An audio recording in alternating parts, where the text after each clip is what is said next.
नमस्कार, मैं हूं रविंद्र जैन और आप देखना शुरू कर चुके हैं सबकी खबर। इस समय मध्य प्रदेश में सबसे ज़्यादा चर्चित यदि कोई विभाग है तो वो है परिवहन विभाग। मध्य प्रदेश सरकार ने कल मध्य प्रदेश के परिवहन आयुक्त को बदल दिया है। डीपी गुप्ता के स्थान पर विवेक शर्मा को लाया गया है। आज सवाल मैं पूछ रहा हूं कि क्या वाकई मध्य प्रदेश में परिवहन आयुक्त की ज़रूरत है? क्या वाकई जो परिवहन आयुक्त बन रहे हैं वो परिवहन आयुक्त का काम कर पा रहे हैं? आखिर मध्य प्रदेश में परिवहन विभाग इतना ज़्यादा बदनाम क्यों हुआ है? मैं मध्य प्रदेश में पिछले 6 परिवहन आयुक्तों के नाम के साथ कुछ चर्चा करना चाहता हूं, तो आपको पता चलेगा कि वास्तव में मध्य प्रदेश में परिवहन आयुक्त तो हैं, लेकिन ऐसा लगता है कि हमने उन्हें केवल एक कटआउट बनाकर बिठा दिया है। वे बैठे रहें, कुर्सी पर दिखते रहें, लेकिन काम उनकी जगह कोई और करता है। मुझे व्यक्तिगत तौर पर लगता है कि मध्य प्रदेश में पिछले लंबे समय से परिवहन विभाग में आयुक्त तो रहे हैं, लेकिन अधिकारपूर्ण आयुक्त जिसने वाकई आयुक्त के अधिकारों का उपयोग किया है वो अंतिम परिवहन आयुक्त रहे हैं शैलेंद्र श्रीवास्तव। शैलेंद्र श्रीवास्तव मध्य प्रदेश में आईपीएस, आप जानते हैं आईपीएस रहे हैं, और उन्होंने बड़े कह लीजिए दमदारी से परिवहन विभाग को चलाया था। परिवहन विभाग एक ऐसा विभाग है जिसमें आरोप तो लगते रहे हैं, लेकिन सबसे दुखद पहलू ये है कि शैलेंद्र श्रीवास्तव के बाद 5 परिवहन आयुक्त आए, लेकिन इन 5 परिवहन आयुक्त के बारे में कोई ये दावे से नहीं कह सकता कि विभाग को वाकई यही परिवहन आयुक्त चला रहे थे। विभाग को चलाने वाले कुछ अदृश्य शक्तियां हो गई थी और धीरे धीरे ये शक्तियां उन अदृश्य लोगों के हाथों में चली गई थी। परिवहन आयुक्त तो एक तरह से पोपट टाइप थे, कह सकते हो कटआउट थे जिन्हें कुर्सी पर रखा गया। ये कहने में मुझे दुख है, लेकिन ये सत्य है, और जो परिवहन आयुक्त रहे हैं वो भी इस बात को समझ रहे हैं कि उन्हें परिवहन आयुक्त तो बना दिया गया, लेकिन मध्य प्रदेश में उन्हें परिवहन आयुक्त के रूप में जो अधिकार थे काम नहीं करने दिया। अब मैं आपको बताता हूं कि मध्य प्रदेश में शैलेंद्र श्रीवास्तव के बाद कौन कौन परिवहन आयुक्त रहे और उनके साथ क्या क्या हुआ। जो मेरी जानकारी है वो मैं आपको शेयर कर रहा हूं। शैलेंद्र श्रीवास्तव के बाद जो परिवहन आयुक्त आए थे वो आए थे मधु कुमार बाबू। मधु कुमार बाबू ने ज्वाइन किया था और उसके कुछ दिनों बाद ही उनके खिलाफ षड्यंत्र शुरू हो गए थे।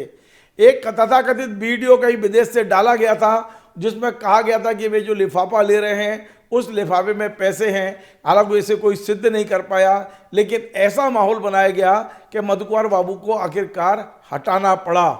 शिवराज सिंह चौहान ने उन्हें परिवहन आयुक्त बनाया था और शिवराज सिंह चौहान ने ही मधु कुमार बाबू को हटा दिया था। मधु कुमार बाबू बेशक परिवहन आयुक्त की कुर्सी से हट गए, लेकिन इस संबंध में तमाम सारी ऐसी चीज़ें पीछे छोड़ के गए थे जिस पर चर्चा आज भी होती है कि आखिर वे षड्यंत्रकारी कौन थे जिन्होंने पूरा एक षड्यंत्र रचा और मधु कुमार बाबू को परिवहन की कुर्सी गंवानी पड़ी थी। मध्य प्रदेश में परिवहन आयुक्त मधु कुमार बाबू के बाद आए थे मुकेश जैन।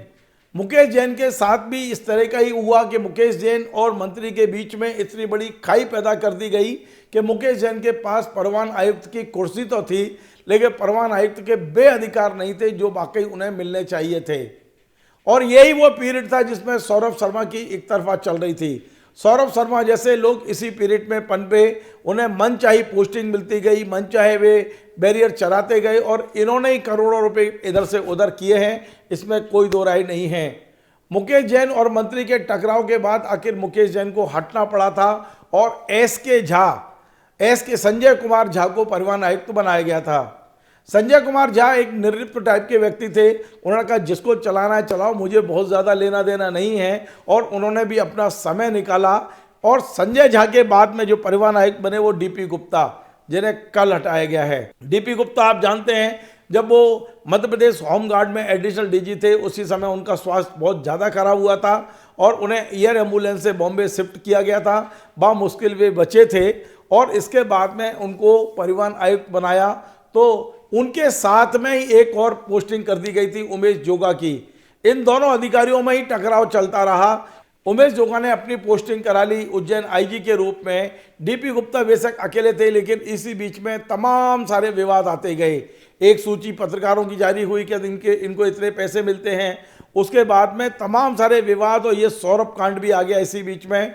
सौरभ शर्मा के पास कुबेर की दौलत मिल गई और आरोप लगा कि ये पूरा परिवहन विभाग का पैसा है। लेकिन क्या आप ये मानेंगे कि डीपी गुप्ता वाकई काम कर पा रहे थे इस विभाग में? हमें तो ये जानकारी है कि डीपी गुप्ता के बनने के बाद मध्य प्रदेश में परिवहन मंत्री के जो पीए हैं, जिनके बारे में काफ़ी अब कुख्यात होते चले जा रहे हैं, बहुत ज़्यादा चर्चित हैं, पूरे विभाग को वे अपनी उंगली पर नचा रहे हैं। डीपी गुप्ता के समय बेशक बड़ी जोर शोर से ये घोषणा कर दी गई कि मध्य प्रदेश में चेक पोस्ट बंद कर दिए गए हैं, लेकिन वसूली को लेकर हम नहीं कह रहे। जिस तरह की वसूली हो रही है, ये आरोप मध्य प्रदेश विधानसभा में भारतीय जनता पार्टी के वरिष्ठ विधायक पूर्व परिवहन मंत्री भूपेंद्र सिंह ने लगाए हैं। लिखित में वो हैं कि किस तरह से लूट चल रही है।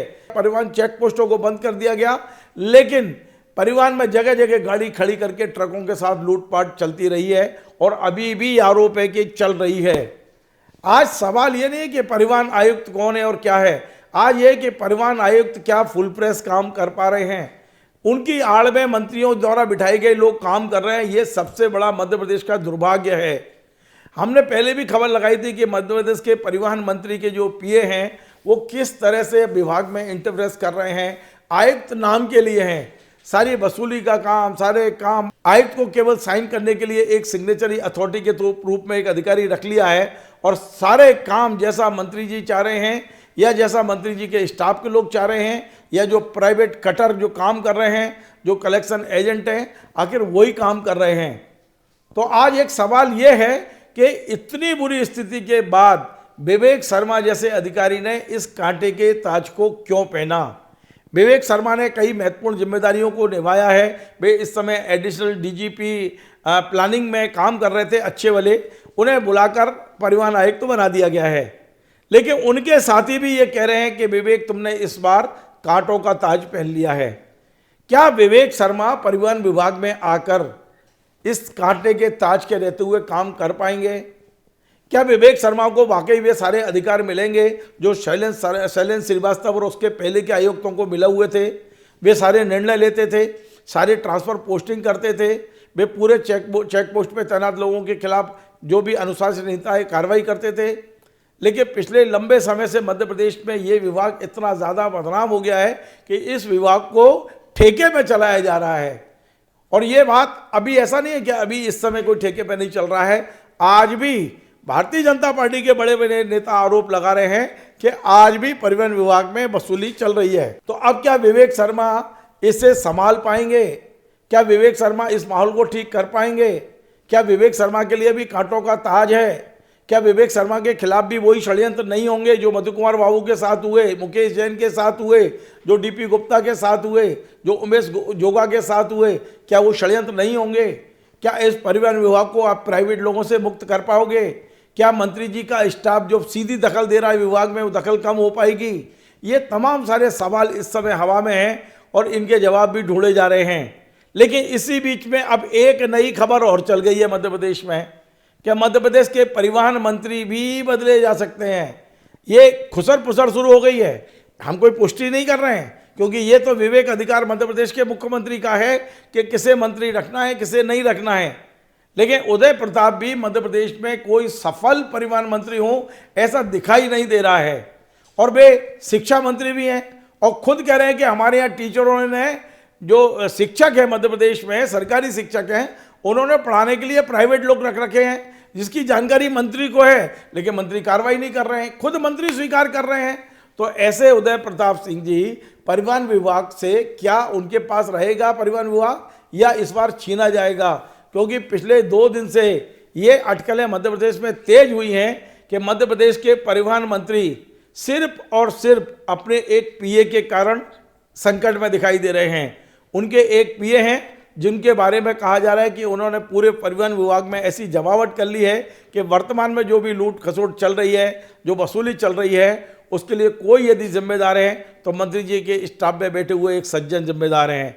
अब मैं उसका नाम इसलिए नहीं ले रहा हूं कि इसके लिए तमाम सारे प्रमाण चाहिए और ये इसका नाम पहले भी मैं खबर बना चुका हूं। लेकिन मध्य प्रदेश में परिवहन विभाग को सुधारने की जिम्मेदारी मध्य प्रदेश के मुख्यमंत्री की है। मध्य प्रदेश के मुख्यमंत्री तय कर लेंगे तो यह विभाग सुधारा जा सकता है। आज आपने परिवहन आयुक्त बदला है, कल परिवहन मंत्री भी जरूरत हो तो बदलिए और इस विभाग को सुधारने का जो आपने एक संकल्प लिया है, जिस संकल्प के तहत आपने परिवहन आयुक्त को बदला है, परिवहन मंत्री बदलेंगे तो हो सकता है आपका संकल्प और जल्दी पूरा हो। मध्य प्रदेश में परिवहन विभाग के कारण पूरे मध्य प्रदेश की बदनामी देश और दुनिया में हो रही है। इस बदनामी से यदि मध्य प्रदेश को बचाना है तो इस परिवहन विभाग को सुधारना बहुत ज़रूरी है। आपको हमारा ये कार्यक्रम पसंद आए तो आप इसे शेयर करें, लाइक करें, कमेंट करें और आपसे बार बार निवेदन है हमारे इस चैनल को सब्सक्राइब अवश्य करें। धन्यवाद।